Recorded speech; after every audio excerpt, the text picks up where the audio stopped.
Ang videong ito ay binuo upang magiging gabay o batayan para maiwasan ang kapahamakan laban sa COVID-19 virus. Bago po ang lahat, don't forget to subscribe my YouTube channel. Just click the subscribe button and notification bell. Thank you.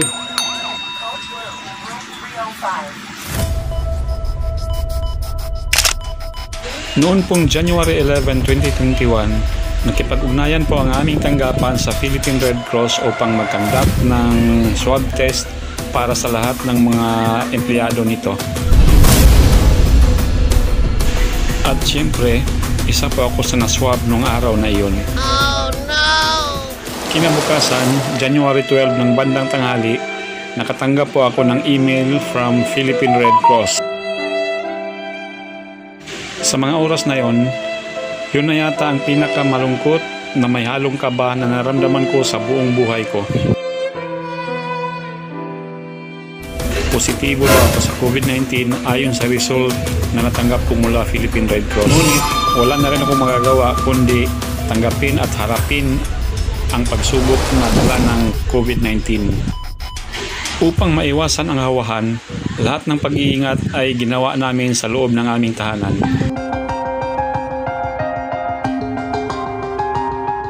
Tulad ng paghawi ng kortina at tinanggal na rin namin ang pamunas na nakasabit sa aming refrigerator.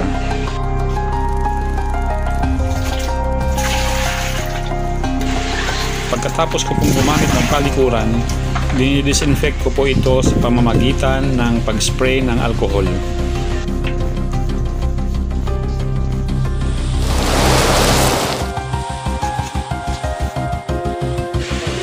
At nagbukod na rin ako ng sarili kong utensils.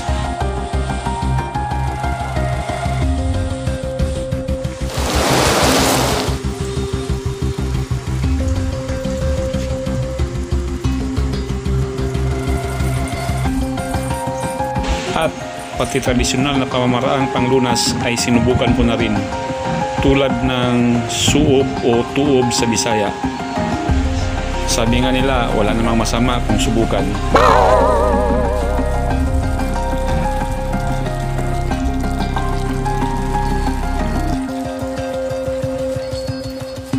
Oh my God!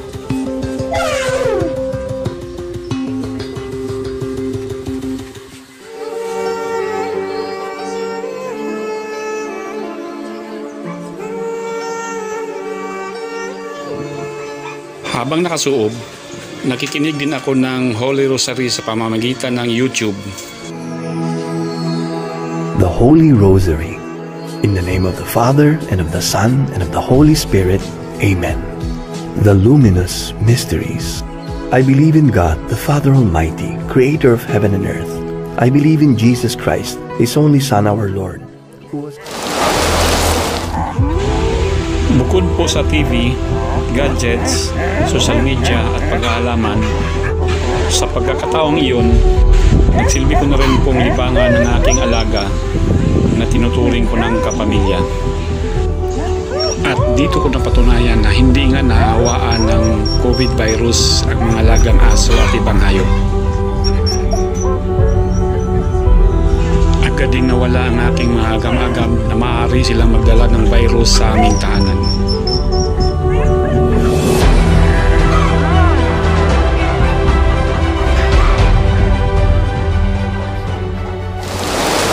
Last January 14, Thursday, lahat ng mga nakatira dito sa aming compound kasama ang aking pamilya ay nag-undergo na rin ng swab test. At laking pasasalamat ko sa Diyos, sila po ay nag-negative. Sa araw ding iyon, nag-abiso na sa akin ng aming Barangay Health Emergency Response Team o BERT na sa darating na linggo, January 17, na mula dito sa aming tahanan, ililipat na nila ako sa isang quarantine facility dito sa Quezon City. Oh no!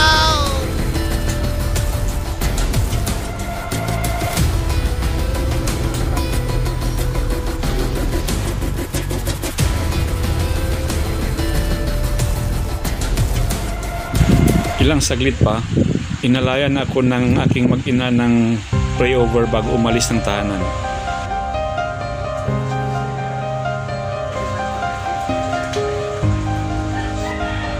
Dama ko ang lungkot ng buong pamilya, pati na rin ang aking mga alaga.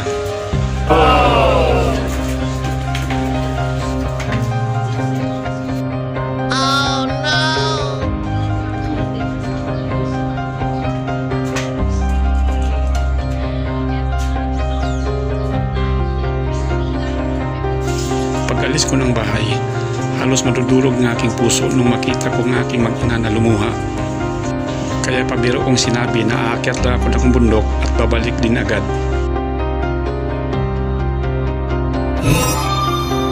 Nakaabang na po ang ambulansya sa harap naming tirahan na maghahatid sa amin sa quarantine facility.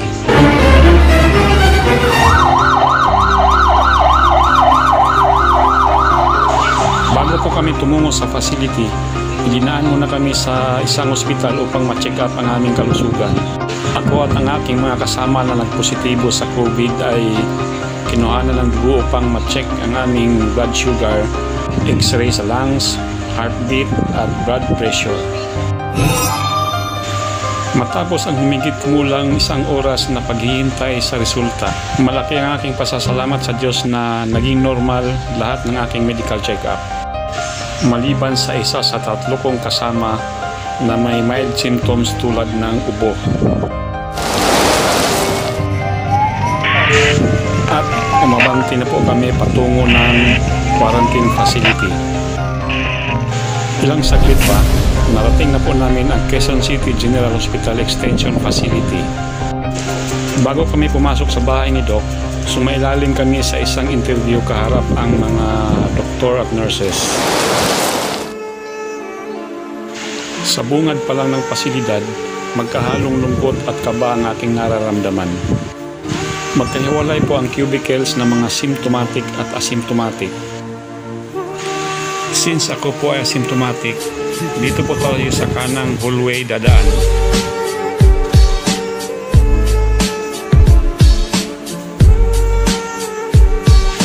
Nasa left side po ng hallway ang aking cubicles sa lucky number 16. Sa kabilang dulo ng hallway ay ang comfort room. Meron din naman sa kabilang side.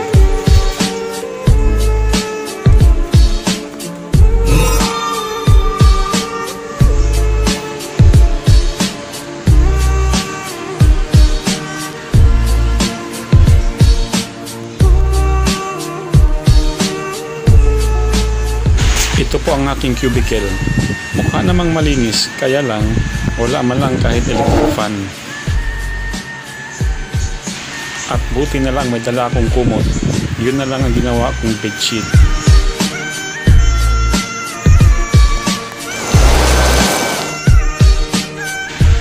Nung day 1 ko sa facility, wala akong ginawa kundi ang magpahinga.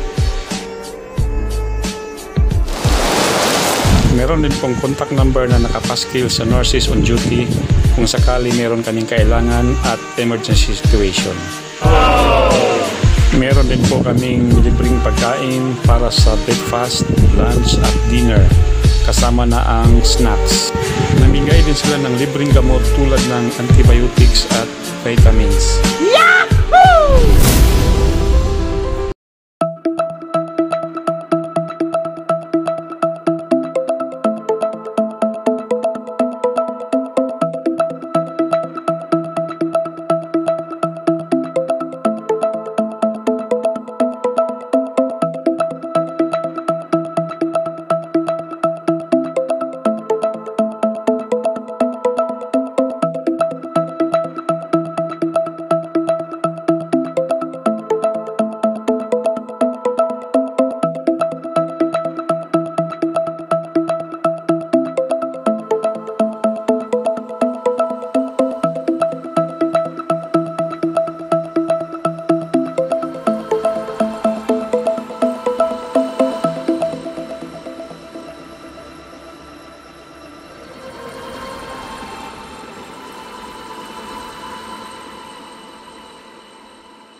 Totoo po ang COVID-19 mga katambay. Kaya panatilihin po nating malakas ang ating immune system dahil wala ni isa sa atin na nakasisiguro na hindi tayo tatamaan nito. Ito lang po ang tanging paraan upang maiwasan nating mapahamak sa mapaminsalang virus. Kumain ng masustansyang pagkain.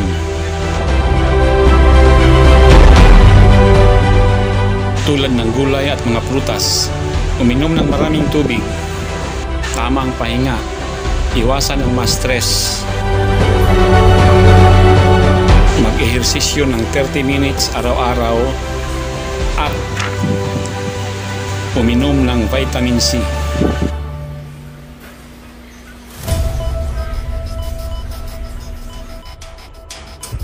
Katambay, kapag makaranas ng simptomas, agad kumonsulta sa doktor.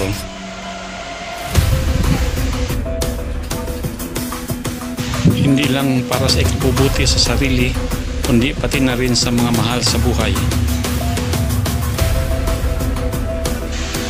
Huwag din po mahiyang magtanong o humingi ng payo sa mga kaibigan, kamag-anak o kaopisina na nakaranas o nag-survive na rin sa COVID-19 virus.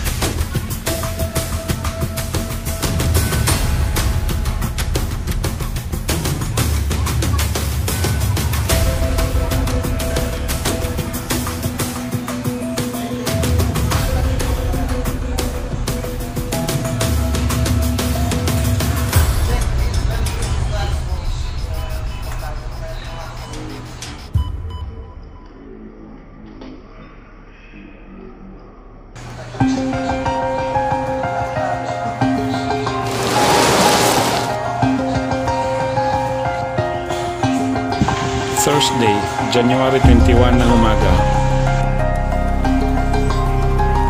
Hindi ko lubos akalain na ito na pala ang huli kong araw sa maliit na kwadradong silid na ito.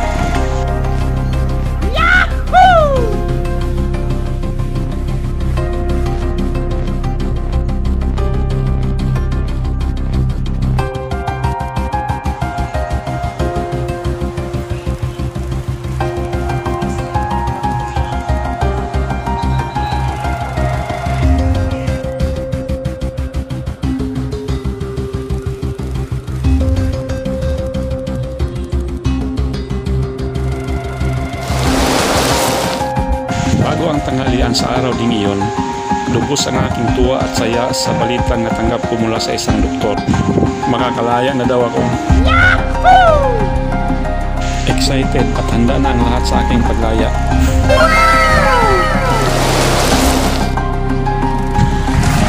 Noong January 21, 2021, ganap na po akong COVID-19 survivor. Sa harap ng gusali ng Hope for Quarantine Facility, nakaabang na ang ambulansya ng aming barangay na magsusundo sa amin pabalik ng bahay.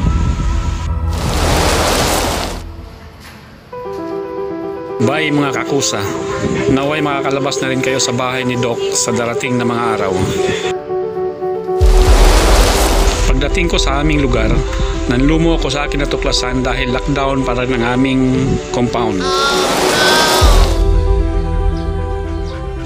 Habang ako'y naglalakad pabalik ng aming tahanan, hindi ko may paliwanag ang sobrang tuwa at excitement na nararamdaman. Welcome home, self! Yahoo! Sa di sinasadyang pagkakataon, angkop din ang aking suot na jersey sa aking paglaya.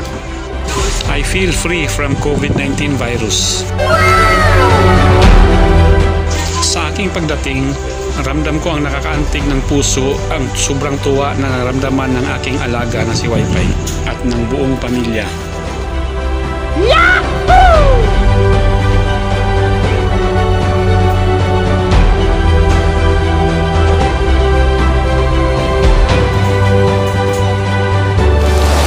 Last January 28, ganap na po ang aking paglaya dahil lifted na po from special concern lockdown ng aming compound.